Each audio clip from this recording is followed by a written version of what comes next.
Room on the Broom by Julia Donaldson. Illustrated by Axel Scheffler. The witch had a cat, and a very tall hat, and long ginger hair, which she wore in a plate. How the cat purred, and how the witch grinned, as they sat on their broomstick, and flew through the wind. But how the witch wailed, and how the cat spat, when the wind blew so wildly it blew off the hat.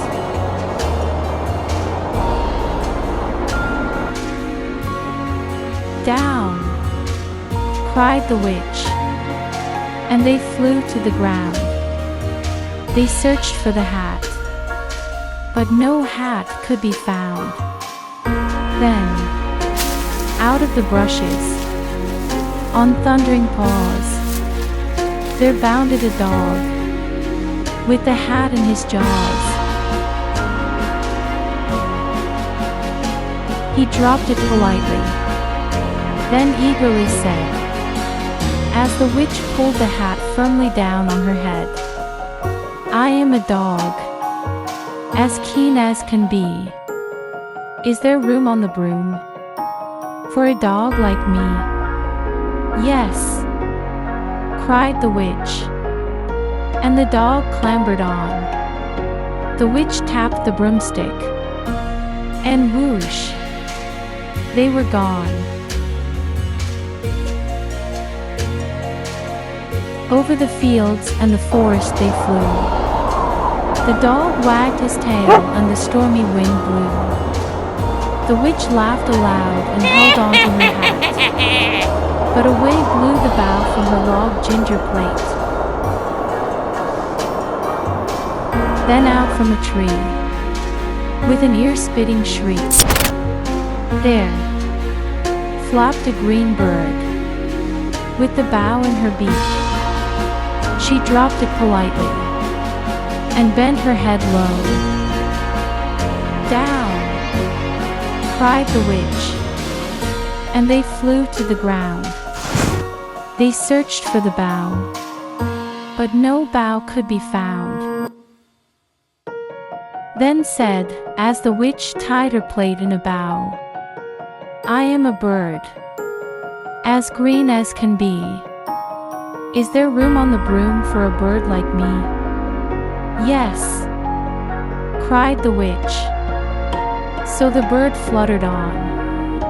The witch tapped the broomstick and whoosh, they were gone.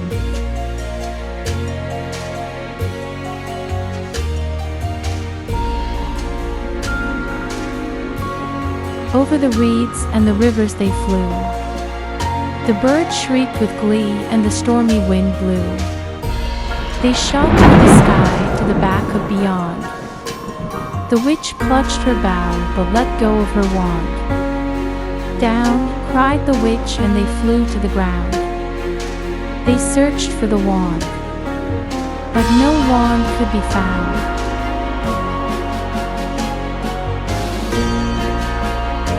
Then all of a sudden, from out of a pond, leapt a dripping wet frog with a dripping wet wand. He dropped it politely, then said with a croak, as the witch dried the wand on the fold of her cloak, "I am a frog, as clean as can be. Is there room on the broom for a frog like me?" "Yes," said the witch. So the frog bounded on. The witch tapped the broomstick and whoosh, they were gone. Over the moors and the mountains they flew. The frog jumped for joy and the broom snapped in two. Down fell the cat and the dog and the frog. Down they went tumbling into a bog. The witch's half-broomstick flew into a cloud, and the witch heard a roar that was scary and loud.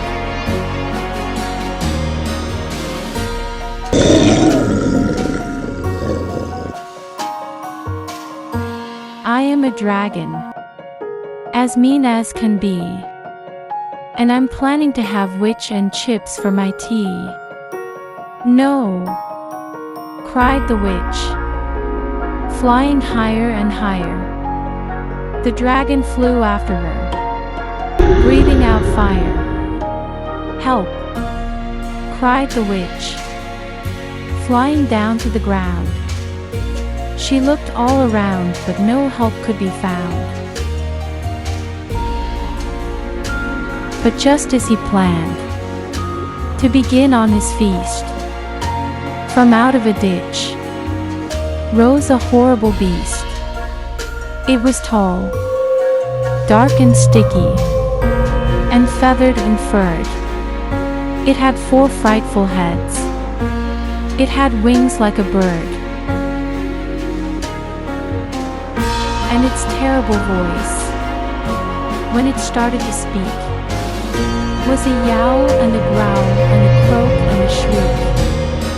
It dripped and it squelched as it strode from the ditch, and it said to the dragon, "Buzz off. That's my witch." The dragon drew back and he stared to shake. "I'm sorry," he spluttered. "I made a mistake. It's nice to have met you, but now I must fly." And he spread out his wings and was off trough the sky. Then down flew the bird and down jumped the frog. Down climbed the cat. And "Phew," said the dog. And "Thank you. Oh, thank you," the grateful witch cried. "Without you I'd be in that dragon's inside." Then she filled up her cauldron and said with a grin, "Find something. Everyone, throw something in." So the frog found a lily. The cat found a cone. The bird found a twig. And the dog found a bone. They drew them all in and the witch stirred them well. And while she was stirring, she muttered a spell. Iggity, ziggity, zaggity, zoom. Then out rose a truly magnificent broom, with seats for the witch, and the cat, and the dog, a nest for the bird, and a shower for the frog. "Yes," cried the witch, and they all clambered on. The witch tapped the broomstick and whoosh, they were gone. The witch had a cat in a very tall hat, and long ginger hair which she wore in a plait. How the cat purred and how the witch grinned, as they sat on their broomstick and flew through the wind.